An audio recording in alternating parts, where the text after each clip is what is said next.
नमस्ते दोस्तों, मैं आप सबको सुनाने वाली हूँ एक कहानी उपेंद्र किशोर रायचौधरी की। इस कहानी में है एक किसान और उसकी छोटी बेटी बिट्टी।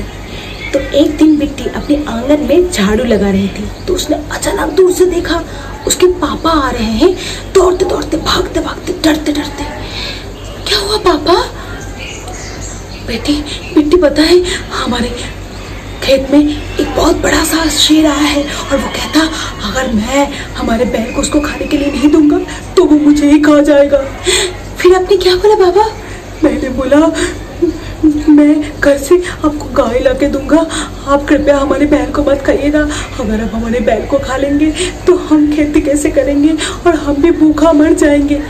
पर पापा, अगर हम हमारे गाय को दे देंगे तो हमें दूध कहाँ से मिलेगा? तो अब क्या करूँगा? अब तो वो मुझे ही खा लेगा।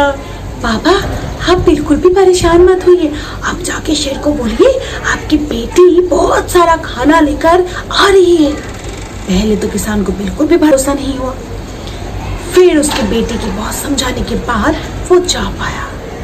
किसान को खाली हाथ आते देख शेर को बहुत गुस्सा आया और वो तेज दहाड़ के बोला, ऐ किसान, तेरी इतनी हिम्मत, तो खाली हाथ वापस आया? अब तो मैं तेरे बैल और तुझे दोनों को खा जाऊंगा। शेर महाराज, शेर जी, शेर भगवान, थोड़ा तो रुकिए, मेरी बेटी आपके लिए बहुत सारा खाना लेकर आ रही है। असल में आपके लिए गाय ला रहा था, पर वो भी बहुत मरेल से थी, आपका पेट नहीं भरता। अच्छा तो ठीक है, कहाँ है तेरी बेटी? और बोलते ही दूर से आवाज आए,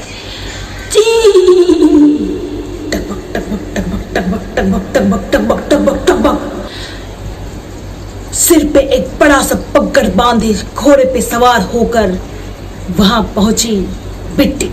शेर से भी ऊंचा चिल्ला के बोली, किसान, मैं तो तुझे कहा था मुझे ब्रेकफास्ट में 4 शेर चाहिए, पर ये क्या, तूने एक शेर लाया, वो भी मरियल सा? पर ठीक है, फिलहाल तो मैं डाइट पे हूँ तो ये चल जाएगा, पर अगर लंच में मेरे लिए 4 शेर और डिनर में 3 हाथी नहीं लाया तो मैं तुझे ही खा जाऊंगा।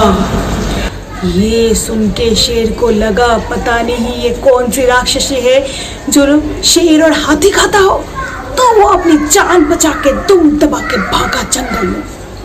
शेर को भागते देख किसान बहुत खुश हुआ और उसको लगा कि वो लोग बच गए, पर नहीं, वो लोग नहीं बचे, क्योंकि सुबह से एक लोमड़ी झोपड़ी के पीछे छुप छुप के सब देख रहा था, क्योंकि भूख तो उसे भी लगा था।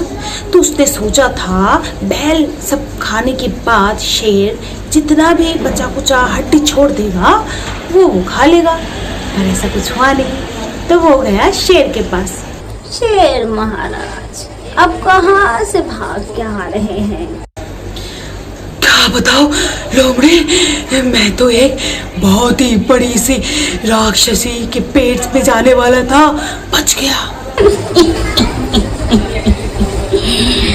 आप तेरे जंगल के राजा और आपको उन लोगों ने बुद्धू बना दिया।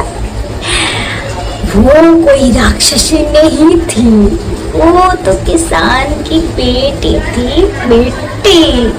ये सुनकर शेर को बहुत गुस्सा आया, पर वो क्या ही करता।